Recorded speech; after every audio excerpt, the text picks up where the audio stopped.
Hola, soy Apasa Arnold y junto con mi compañera Ruth y Noemi hablaremos de la necrosis de coagulación, de su etiología, mecanismo, morfología y enfermedad base. Bueno, empecemos. La etiología.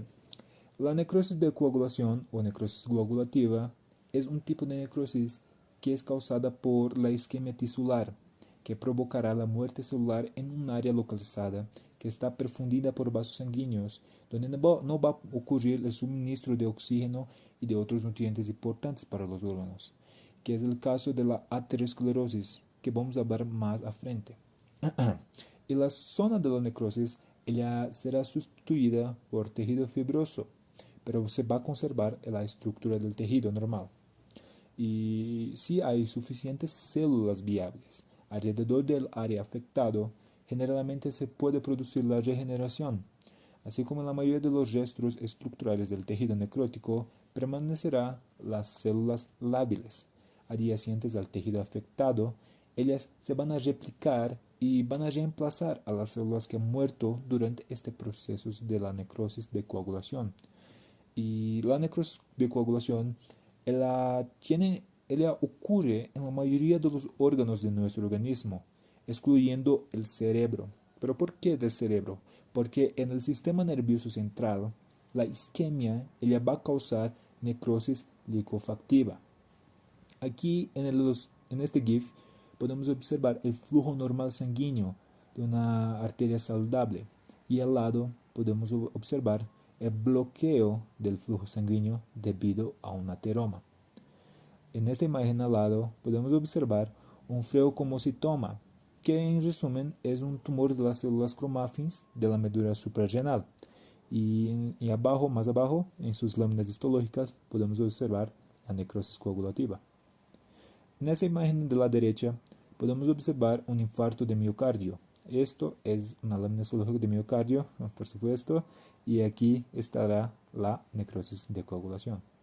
Bueno, Bueno, el mecanismo de la necrosis coagulativa se dará por la desnaturalización de proteínas, ya que los tejidos privados de suministro de sangre por oclusión arterial en circulación terminal que son causados por isquemia harán que las proteínas se desnaturalicen, causando daños estructurales y a nivel de sus enzimas.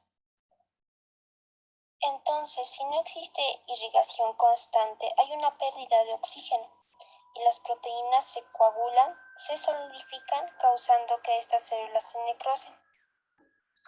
Seguidamente, habrá el bloqueo de proteólisis de células muertas. La proteólisis citoplásmica se dará a partir de proteasas dependientes de calcio como la calpaína, que presenta actividad proteolítica al pH neutro.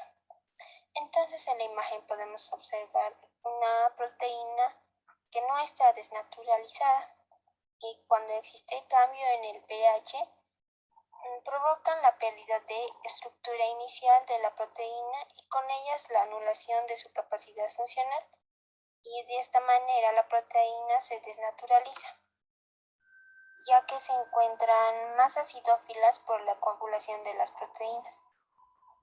Luego, las células muertas o células eosinófilas enucleadas persisten durante varios días y semanas. Y por último, las células necróticas son eliminadas por fagocitosis de los residuos celulares, leucocitos infiltrantes y digestión de células muertas a cargo de las enzimas lisosómicas, que son parte de los leucocitos. Entonces, se puede mencionar que el tejido necrótico es preservado algunos días y esto explica que no solo hay una desnaturalización de proteínas plasmáticas, sino también de enzimas. Por lo tanto, puede estar bloqueada por la propia lisis celular, haciendo que el tejido se preserve unos días. Posterior a esto, el tejido necrótico es fagocitado en sus residuos por leucocitos infiltrantes, gracias a las enzimas lisosómicas que estaban presentes en los leucocitos. Bueno, con respecto a la morfología de la necrosis coagulativa, se observará a nivel macroscópica que los tejidos se encontrarán firmes, tumefactos con una apariencia acartonada. También se encontrará de coloraciones parda, grisáceas, hasta amarillenta. Como lo observamos en esta imagen que es de infarto renal, vemos que en el punto superior del riñón se observa una cuña de color amarillo, donde podemos decir que es el área de impacto, que gracias a la isquemia y falta de irrigación, las proteínas se coagularon causando desnaturalización de proteínas. Y a nivel microscópico, en la morfología se observa que hay una pérdida de núcleo, pero sigue conformando la morfología del tejido y de la célula, que podríamos decirlo que existe un cambio nuclear, que será la pignosis, que es la retracción nuclear, y en cambios celulares se observará una eosinofilia. También estas células van a conservar su contorno y esto se conoce como células fantasma.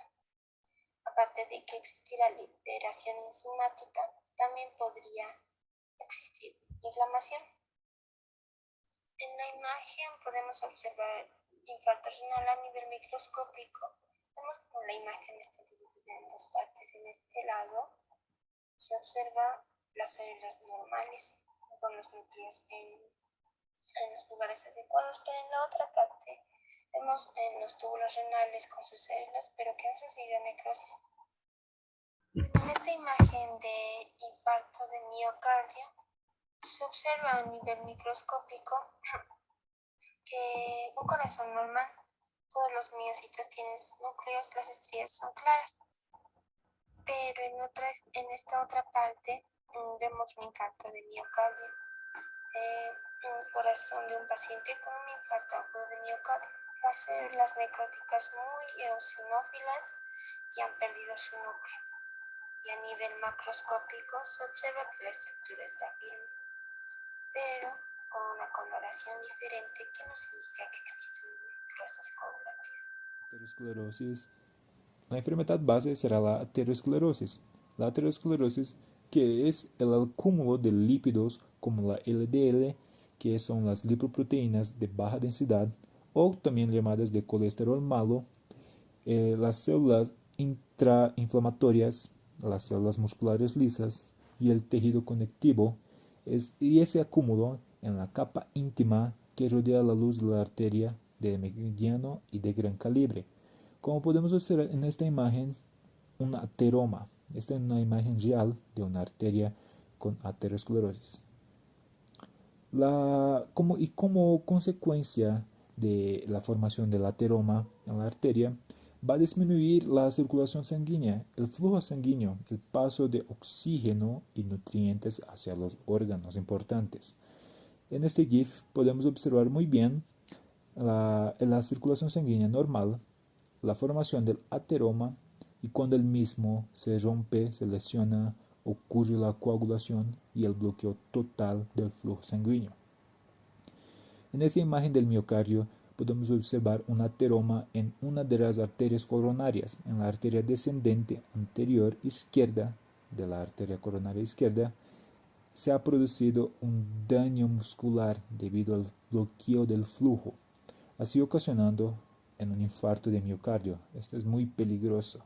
Pero esto ocurre, como hemos dicho, va a ocurrir en la mayoría de los órganos de nuestro organismo. Como podemos observar en la imagen al lado, un infarto de intestino. Podemos observar el intestino delgado. Y esto ha ocurrido el mismo mecanismo que ha ocurrido en la arteria coronaria, pero en la arteria mesentérica. Podemos observar el tejido empezando a necrosarse. Esto es la necrosis de coagulación.